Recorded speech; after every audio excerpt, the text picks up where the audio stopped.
Alors bonjour, nous recevons ce matin l'Association provinciale des agences de sécurité. Monsieur Laflamme, Monsieur Paradis, bienvenue. Bienvenue à la rencontre du comité consultatif sur la réalité policière. C'est un plaisir de vous accueillir. C'est une dimension extrêmement importante du mandat, c'est-à-dire voir comment les services de sécurité privés peuvent jouer un rôle. Je m'appelle Bernard Sévigny, je suis le coordonnateur du comité et je vais présider cette séance de travail de ce matin. Je vous présente rapidement les membres qui m'accompagnent, les membres du comité consultatif. Madame Marlene Jennings. Bonjour. Madame Jennings, Madame Nicole Gibault. Bonjour, Mme Gibault. Monsieur Alexandre Matt. Bonjour, M. Matt. Et Monsieur Louis Côté. Bonjour, M. Côté.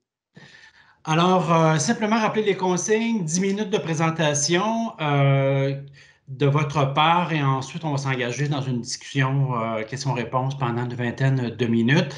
Je le disais un peu plus tôt, la rencontre est enregistrée et l'enregistrement sera déposé sur le site web du ministère dans les heures qui vont suivre. Votre mémoire est déjà en ligne sur le site du ministère de la Sécurité publique.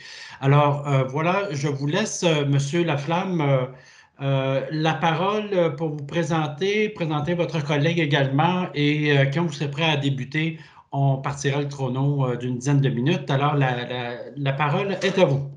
Excellent. Merci, M. Sévigny. Donc, bonjour à tous et bon matin tout le monde en ce fin novembre. Donc, j'aimerais ça vous remercier pour l'invitation et le temps consacré. C'est vraiment très apprécié.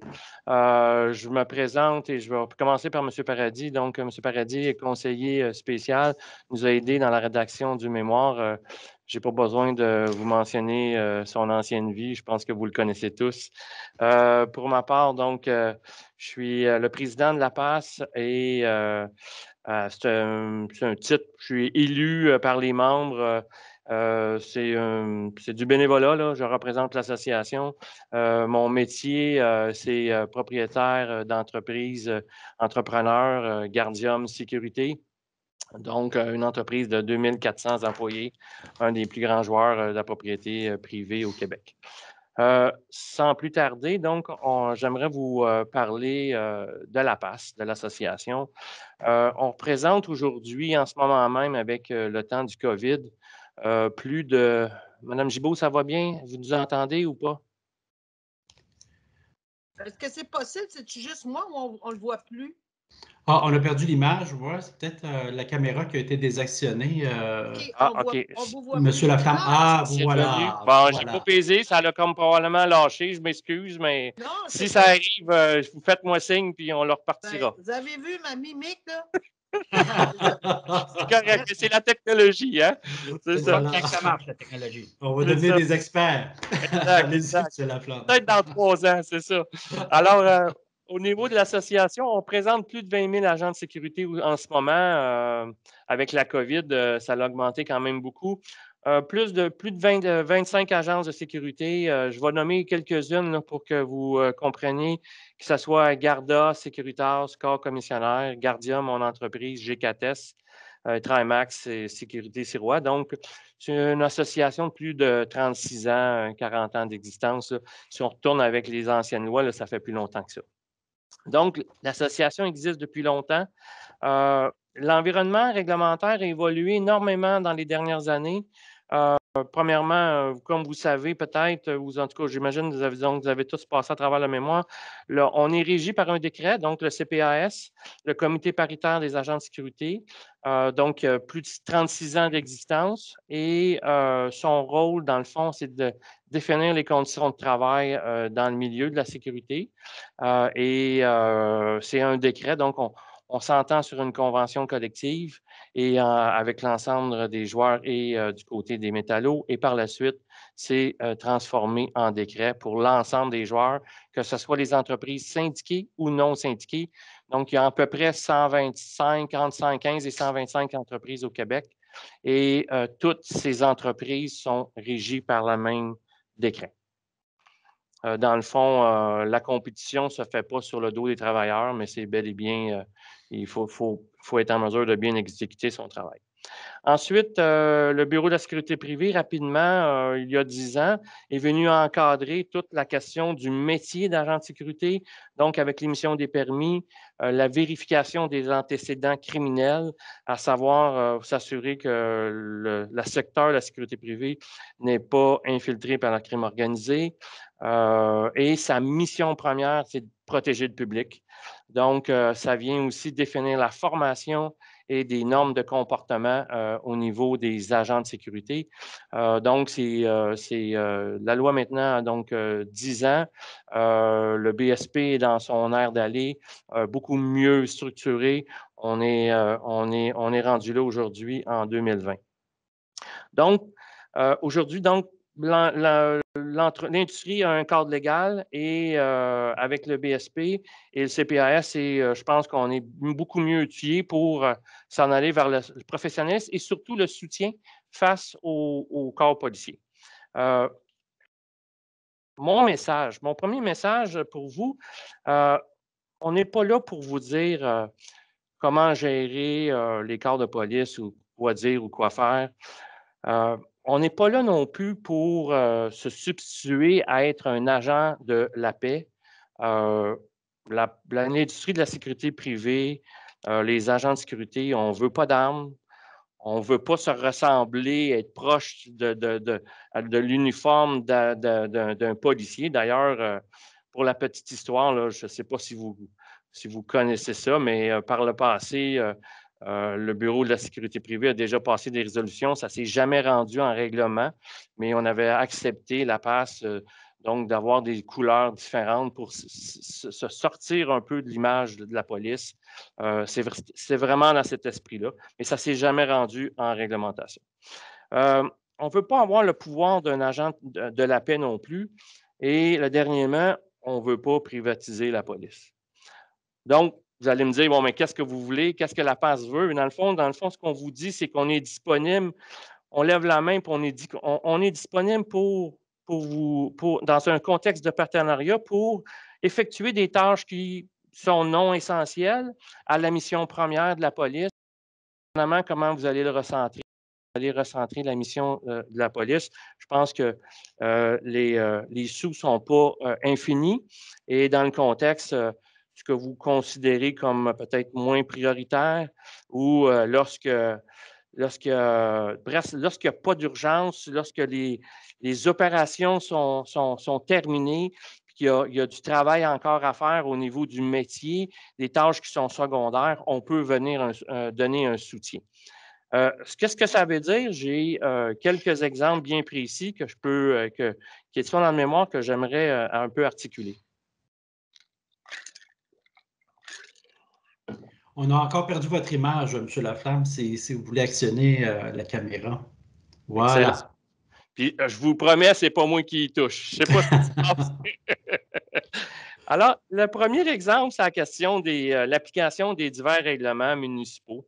Par exemple, les parcs, tout ce qui est les parcs municipaux à 23 heures, la plupart des municipalités à 23 heures demandent aux gens de quitter le parc pour ne pas avoir du bruit puis avoir de la nuisance au niveau des gens qui restent aux alentours. Même chose pour le stationnement de nuit dans les rues ou l'arrosage de gazon durant l'été, une journée paire ou impaire, des choses comme ça. Ce qu'on vous dit, c'est que on est en mesure, c'est pour nous des tâches qui peuvent apparaître moins prioritaires ou secondaires ou non essentielles à la mission première. Et ce qu'on vous dit, c'est que l'industrie de la sécurité privée en fait énormément en ce moment, fait ce type de tâches-là, que ce soit, qu'on soit agent assermenté ou non, pour donner des contraventions, ça se fait. Et la collaboration se fait très bien avec la police. Dans le fond, ce qu'on vous dit, c'est que si on met une équipe ou deux dans une municipalité, pendant qu'on fait ça, les policiers peuvent faire d'autres choses. Puis au lieu de patrouiller des parcs à temps plein, ils peuvent venir peut-être une fois par semaine en collaboration lorsqu'il y a un refus d'obtempérer, puis que les gens ne veulent pas quitter, ou qu'il y a un peu plus, on sent qu'il y a un peu plus, il pourrait y avoir de la casse ou des gens qui sont agressifs. La police est contactée, puis on vient en soutien. On est vraiment dans un mode prévention et c'est de beaucoup mieux compris par le milieu de la sécurité avec la formation, avec le temps.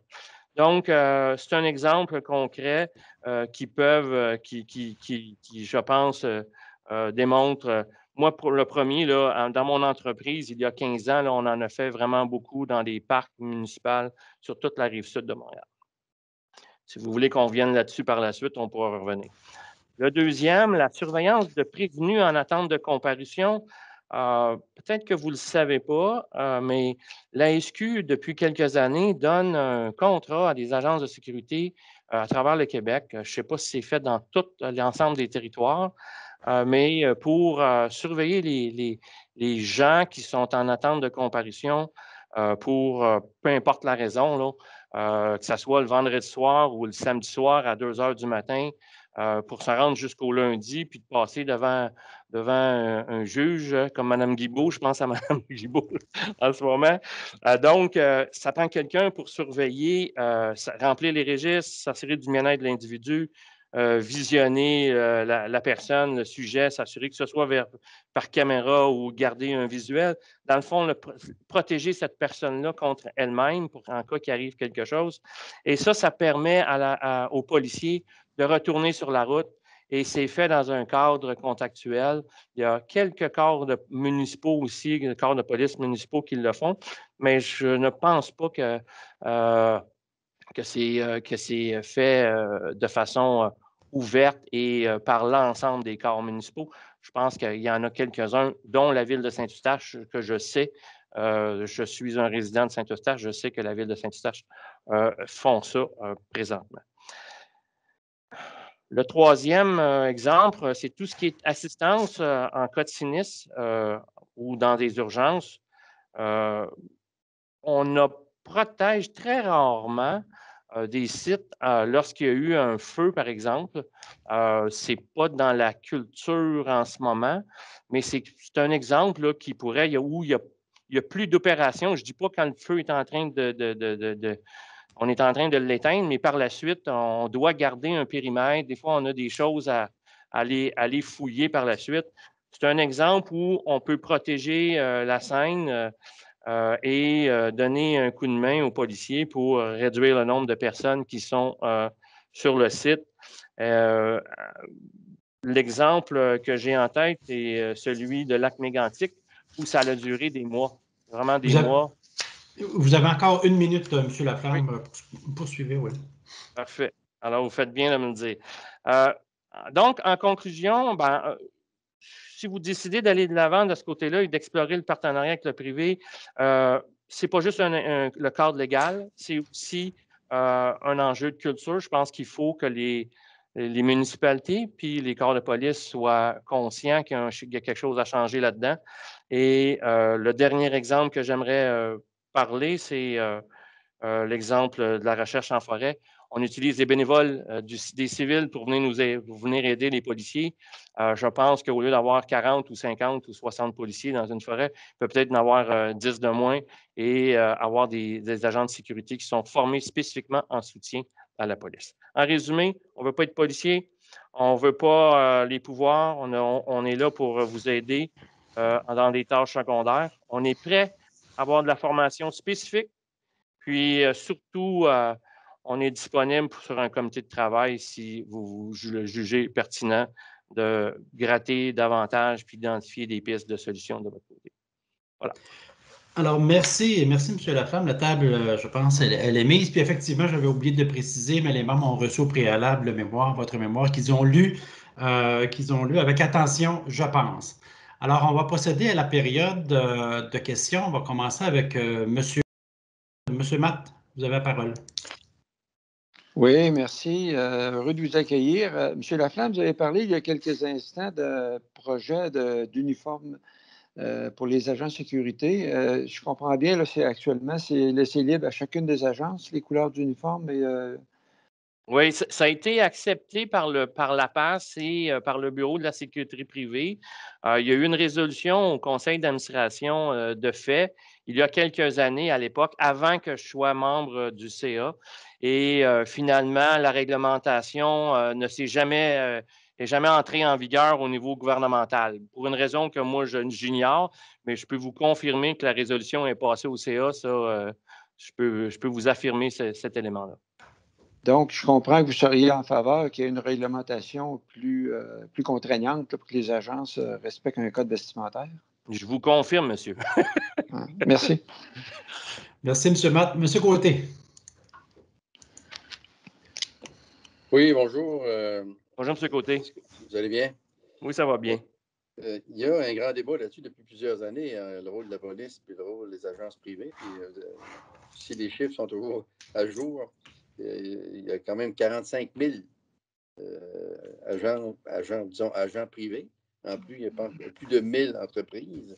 Ça fait beaucoup de monde. Et je me demande là-dedans, moi, par rapport au travail que vous faites, la visibilité que vous avez, où la reddition de comptes est suffisante pour les agences? Ben, à vrai dire, il y a deux éléments. Il y a ça, c'est les chiffres qui sont tirés pour l'ensemble des secteurs de la sécurité privée au Québec. Ce n'est pas juste le gardiennage, mais il y a aussi d'autres secteurs. Il y a les enquêtes, toute la partie technologie.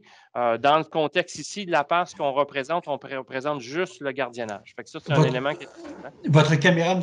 Laflamme, on aime bien vous voir, nous aussi. Non, non. Et voilà, je m'excuse. Alors, ce que je disais, c'est que les chiffres qu'on vous a donnés, ça couvre l'ensemble de l'industrie et non pas uniquement le gardiennage, les agents de sécurité, avec les chiffres que je vous ai mentionnés. Maintenant, au niveau de la reddition de compte, c'est à deux niveaux. Un, au niveau du Bureau de la sécurité privée, il y a un code d'éthique, il y a des normes de comportement et les agences doivent aussi respecter certains critères qui sont prévus dans la réglementation. Donc, il y a une notion d'imputabilité grande de ce côté-là pour protéger le public. De l'autre côté, face aux clients, on est très à l'aise et c'est comme ça dans le privé. Lorsqu'on signe des contrats avec les privés, d'avoir des indicateurs de performance puis des notions d'imputabilité puis de reddition de compte. C'est comme ça qu'on fonctionne. Alors, on est très à l'aise de ce côté-là, que ce soit avec les élus municipaux, ou ça sera avec des corps de police, si jamais il y a des ententes contractuelles qui sont faites. Ça va, J'aurais peut-être juste un complément rapidement. Oui, allez-y, M. Paradis. Ce qui est intéressant de voir aussi dans les chiffres que vous avez vus, M. Côté, c'est les permis qui sont émis. Il y a aussi des contraintes et des spécifications qui sont prévues à la loi sur la sécurité privée qui se rattachent directement à la fois aux agents et aux agences. Et également aussi, ce qui est intéressant, puis ça a été un débat qui a été fait aussi depuis un certain temps, c'est tout dans l'aspect de l'octroi des contrats, notamment au niveau par les institutions publiques, d'aller au-delà d'une approche seulement basée sur le plus bas soumissionnaire conforme. L'industrie a souvent dit haut et fort que des critères de qualité devraient être aussi pris en compte, ce qui fait qu'en bout de ligne, il pourrait y avoir une meilleure reddition de compte à ce niveau-là. Oui, c'est un bon point, M. Paradis. Je pense que c'est un message vraiment extrêmement important. Si vous voulez avoir de l'imputabilité puis une performance, ça passe au-delà du plus bas soumissionnaire, effectivement. Ça va, M. Côté? Je vais laisser mes conseils, je reviendrai avec une autre question. OK. Madame Jennings. Bonjour et bonjour, M. Paradis. Bonjour. Bonjour. C'est fun de vous voir. Oui, même chose pour moi. J'ai une question. Avez-vous des données sur le pourcentage de vos agents qui deviennent des policiers par la suite? Parce que je sais qu'il y a beaucoup de jeunes en technique policière qui travaillent. Ils ont besoin de travailler pour souvenir à leurs besoins et souvent, de façon anecdotale, sont des agents de sécurité. Alors, tenez-vous ce genre de données? Écoutez, je n'ai pas de données là, comme telles du point de vue de l'association, mais après 20 ans, là, je vous dirais que, grosso modo, là, entre peut-être 5 peut-être, là, mais ce n'est pas la majorité, mais il y a quand même un certain volume d'individus.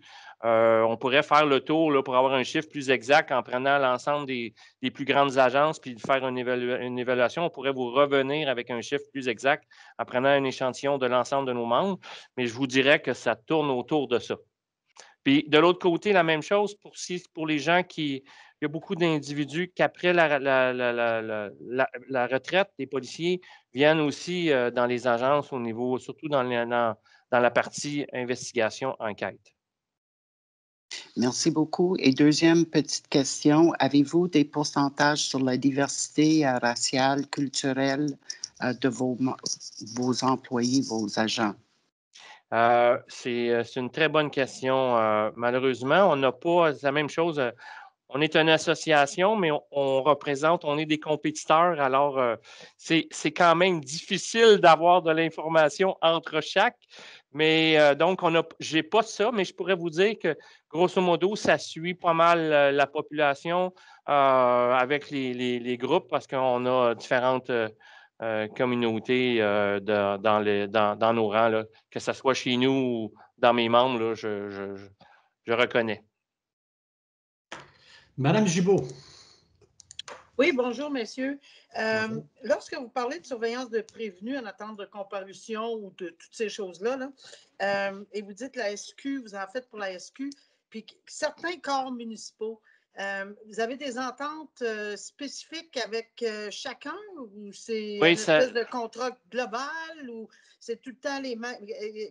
Comment ça fonctionne? Puis j'ai une deuxième question après. Parfait.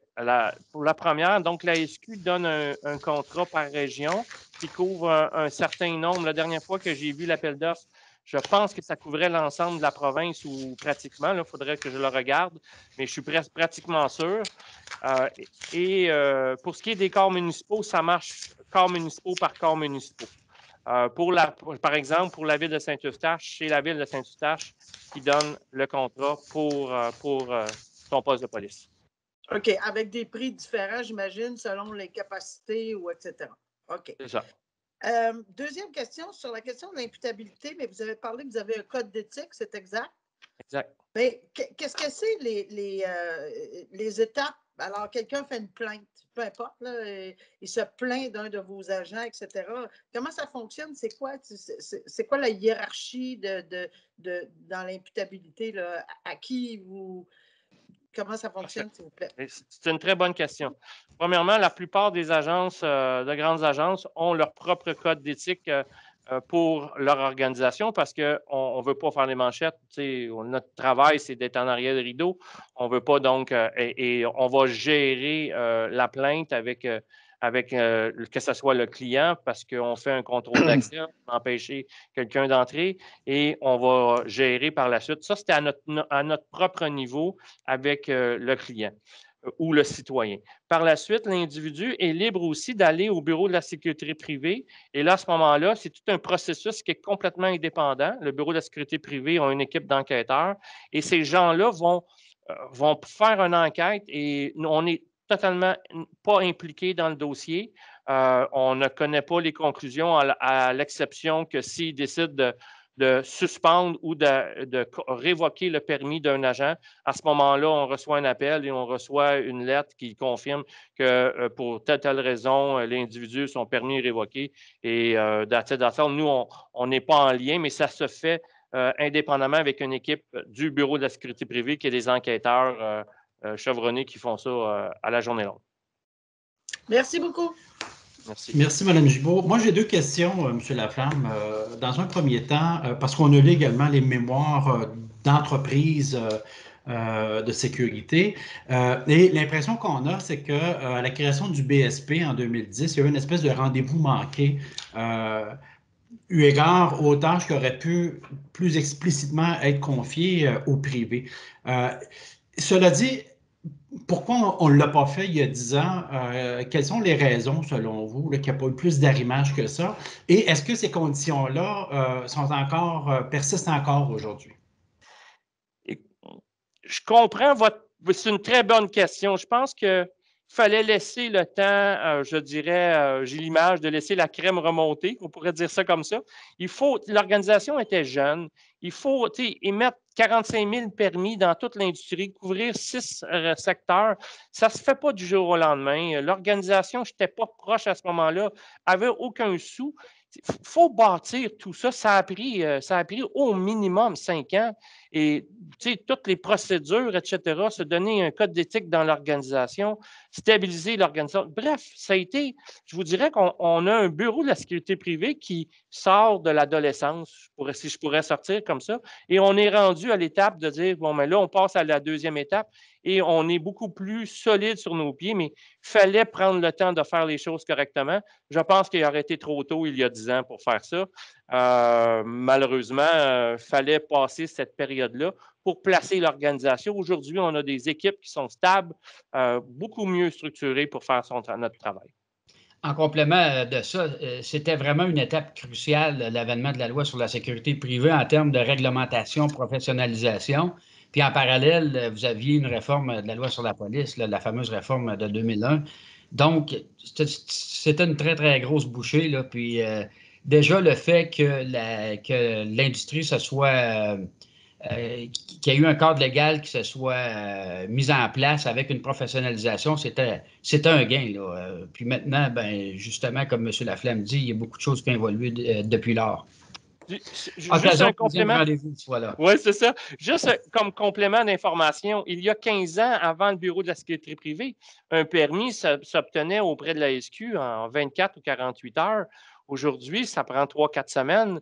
Il y a tout un changement de mentalité, même pour les agences. Alors, tous ces éléments-là, il a fallu s'adapter. Il y a eu des grincements dedans, là. On ne s'en cache pas, mais je pense qu'aujourd'hui, on est ailleurs. Deuxième volet que je voulais aborder avec vous, vous proposez d'identifier des tâches et vous proposez notamment le soutien. Ces deux volets. Dans le cas du soutien, vous avez donné des exemples, mais cependant, quand on touche aux enquêtes, quand on touche à plusieurs volets de soutien, vous ne craignez pas un choc de culture? Vous savez, des civils qui intègrent des corps de policiers, c'est pas facile parce que c'est deux cultures différentes. Est-ce qu'il y aurait lieu à craindre, justement, je ne dirais pas des confrontations, mais je dirais des tensions dues au fait qu'un policier, c'est un policier, les faire travailler ensemble, un agent de sécurité, là, il n'y a pas une crainte là, de cet égard-là? C'est une très bonne question et je pense qu'il y a des choses qu'on n'ira pas. Vous avez mentionné l'investigation. Moi, je représente la PAS et l'association pour ce qui est des agences de sécurité. Je ne parlerai pas au nom du secteur de l'investigation, mais je vois mal des agents en civil faire des enquêtes en collaboration avec la police sur un dossier de meurtre. Je ne crois pas ça. Et je pense qu'on est dans la mission première de la police. Puis il y a plein de la fraude, la pédophilie, en tout cas, il y en a plein, là. Donc, je vois pas le rôle du privé là-dedans. Mais par contre, je pense que si on y va doucement, comme on a fait avec le Bureau de la sécurité privée, je pense qu'on est rendu à une autre étape. On peut aller sur des tâches qui sont moins sensibles, tout simplement. Ce qui est intéressant dans ça, c'est que lorsqu'on regarde en termes de régime comparé, c'est toujours le fait que les solutions qui fonctionnent, c'est toujours le service de police, le corps de police qui garde la direction générale du programme. Ensuite de ça, le corps va établir, ou la municipalité va établir vraiment, là, passe-moi l'expression, des plans et devis, puis de dire, bien, qui fait quoi? Et ensuite de ça, c'est là qu'on a un cadre contractuel qui entre en jeu. Et puis, les agences, eux, vont exécuter ce qu'il leur est demandé d'exécuter. Puis, on voit aussi que quand c'est un cadre flou ou lorsqu'il y en est trop demandé, les agences, comme M. Laflamme dit, ne voudront même pas y aller parce que c'est chacun son métier. Donc, c'est vraiment d'établir un cadre contractuel clair, de dire qui fait quoi, comment on l'exécute, on s'attend à quoi, on mesure, puis ensuite de ça, il faut être conforme. Merci. M. Matt. Oui, dans la continuité, est-ce que les agents qui font de la réglementation municipale ou embauchés par la municipalité sont tenus d'avoir un permis d'agent? Oui, quand la municipalité, elle embauche une agence de sécurité, signe un contrat, et c'est les employés de l'agence qui font le travail. Donc, oui, on est tenu d'avoir un permis d'agent. Par contre, si vous allez, n'importe quelle organisation, et je dirais la même chose pour un corps municipal, s'ils embauchaient des gens qui ne feraient que la patrouille des parcs spécifiquement, ils devraient avoir un permis du Bureau de la sécurité privée pour faire leur travail. Bon, ça m'amène à un complément. il y a 2 villes, Kirkland et Pointe-Claire, à Montréal, qui ont des patrouilles de sécurité et qui appliquent la réglementation municipale. Est-ce qu'ils sont membres de votre association? Non, je pense que, sans me tromper, là, je ne sais pas s'ils ont une équipe à l'interne. Nous, on appelle ça de la sécurité à l'interne, où ils font affaire avec une agence. Là. Il y a plusieurs contrats dans la province, mais non, ces gens-là ne sont pas membres. Les membres qui sont de l'association, c'est des agences de sécurité seulement. OK, parce qu'ils ont des véhicules identifiés sécurité publique avec. Mais c'est pas parce que moi, je l'ai déjà fait, ça. C'est pas parce que c'était mes employés avec l'uniforme de la ville, avec les véhicules de la ville. C'est pas parce qu'ils sont identifiés de la ville que c'est pas une agence qui le fait. Il ne faut pas confondre. Là. Souvent, les municipalités veulent avoir leur propre image et on accepte ça. Exactement. Mais en arrière, c'est probablement une agence qui le fait. Parce que moi, j'ai déjà vu, me semble, passer ces appels d'offres-là passer là, sur SAAO, qui est des appels d'offres publics. Merci. Monsieur Côté. Toujours en regard avec l'imputabilité, avez-vous l'obligation de soumettre au BSP tous les ans des employés qui ont eu des écarts en fonction du code d'éthique, code criminel ou autre, ou bien ça reste à l'interne? C'est une très bonne question. Ça, à vrai dire, c'est fait dans le sens inverse. N'importe quel agent de sécurité. Continuez. C'est correct. N'importe quel agent de sécurité qui a quelque chose à son dossier là, cette année, il y a un flag qui va être envoyé automatiquement entre la SQ et le Bureau de la sécurité privée. Et par la suite, la sécurité privée va prendre une décision. Qu'est-ce qu'ils font avec? Est-ce qu'il est suspendu ou pas? Et nous, comme employeurs, on ne gère pas ce processus-là. C'est vraiment le processus qui est fait entre la SQ et le Bureau de la sécurité privée. Donc, nous, on reçoit tout simplement une lettre en disant « Ce monsieur-là ne peut plus travailler parce qu'il a commis… il y a un dossier criminel aujourd'hui, puis son dossier est suspendu sur le champ. Et nous, on le retire tout simplement. Il ne peut plus travailler. » C'est bon. Peut-être en complément là-dessus, M. Laflamme, dans le mémoire, vous dites, bon, c'est une citation, en fait, que le Canada est à la traîne sur le plan du cadre législatif, sur les mécanismes de reddition de comptes. Est-ce que, et vous dites également que l'industrie peut recourir à des pratiques exemplaires et prouvées. Est-ce que vous vous attendez à ce qu'il y ait un resserrement de ce cadre-là, le cadre, et je comprends qu'un agent de sécurité, ce n'est pas un policier qui est soumis au code de discipline, à la déonto et le reste, mais est-ce que vous vous attendez tout de même à un resserrement au nom de la perception publique, par exemple, au nom de cette espèce de sensibilité-là publique à l'égard de gens qui portent l'uniforme en matière de sécurité, qu'ils soient policiers ou pas? Que vous parlez au niveau de la police ou au niveau du privé, votre question? Au niveau du privé, un resserrement du cadre. Vous parlez de déontologie, que les entreprises ont leur code, mais est-ce que c'est suffisant? Est-ce que… Je pense que, là, je saisis votre question. Je pense que les gens sont pas au courant que c'est suivi. Avec l'avènement du Bureau de la sécurité privée, ça a été mis en place, cet élément-là, et vraiment, ça fonctionne. N'importe qui est dans l'industrie, c'était la raison première du Bureau de la sécurité privée, c'était empêcher l'infiltration du crime organisé et de s'assurer que les gens qui font du travail de sécurité n'aient pas de dossier criminel qui viendrait l'empêcher de faire leur tâche. Ça, je peux vous dire, pour être sur le conseil d'administration du Bureau de la sécurité privée, c'est bel et bien fait et appliqué. J'ai aucun doute de ce côté-là. Par contre, au niveau de l'imputabilité puis de l'encadrement par rapport aux clients, on a du travail à faire parce que du côté, tout ce qui est appel d'offres, plus bas soumissionnaire, etc., c'est encore la jungle. Là. On a encore du travail à faire pour encadrer puis placer ça correctement parce que malheureusement, le plus bas soumissionnaire, possiblement qu'on ne sera pas content à la fin parce que l'imputabilité, ça prend, il faut former nos gens. Si on va vers des tâches un peu plus professionnelles, ben, il faut former davantage, puis ça veut dire donc un cadre beaucoup plus serré avec ce contrat-là. Donc, il y a vraiment un travail d'identifier les tâches, les choses qui sont moins dangereuses, moins essentielles, puis par la suite, de faire des projets pilotes, des choses comme ça. Monsieur le Président, juste pour éclaircir, là, ce qui est dit dans le mémoire que le Canada est à la traîne au niveau du cadre législatif, c'est vraiment en fonction des partenariats avec les corps policiers.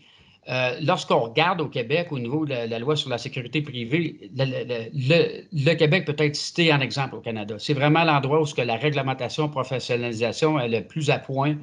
Et c'est même cité en exemple aussi à travers la Ligue internationale de sécurité et autres, parce qu'il y a des cadres comme justement le comité paritaire ou autre. Et pour revenir au point de M. Laflamme, ce qui est assez ironique, c'est que lorsqu'on arrive et qu'il est temps de faire affaire avec des institutions publiques, ce sont vraiment les institutions publiques qui vont aller vers l'approche du plus bas soumissionnaire conforme à cause de contraintes financières. Lorsque vous allez vers des clients corporatifs où ce qu'on cherche une valeur ajoutée, parce que, par exemple, on a un projet minier, puis ça prend telle sorte ou telle sorte d'agents, eux, ils vont y aller avec des critères de qualité pour s'assurer qu'il y a des mesurables puis qu'il y ait une qualité qui soit servie en bout de ligne. Alors qu'au niveau public, comme M. Laflamme dit, il y a un encadrement qui doit être mieux fait à la fois quand ce sont des organisations, des ministères ou autres, mais forcément encore plus que si jamais il y a des partenariats avec des municipalités et des corps policiers, ce critère-là doit être manifestement tenu en compte.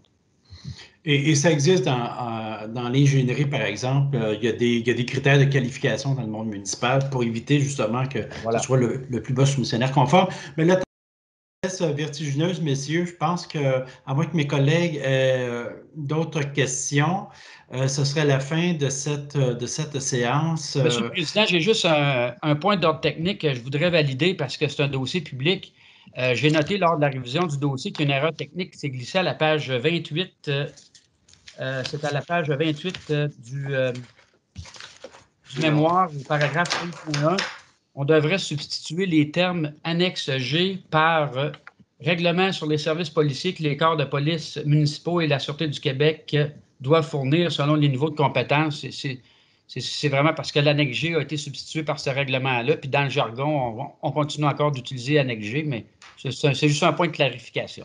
Donc, la correction va être apportée, M. Paradis. Alors, merci beaucoup, M. Laflamme, M. Paradis. Ça a été un plaisir. Merci pour votre contribution. C'est très apprécié. Merci beaucoup. Merci. Merci. Bonne continuité. Bye-bye.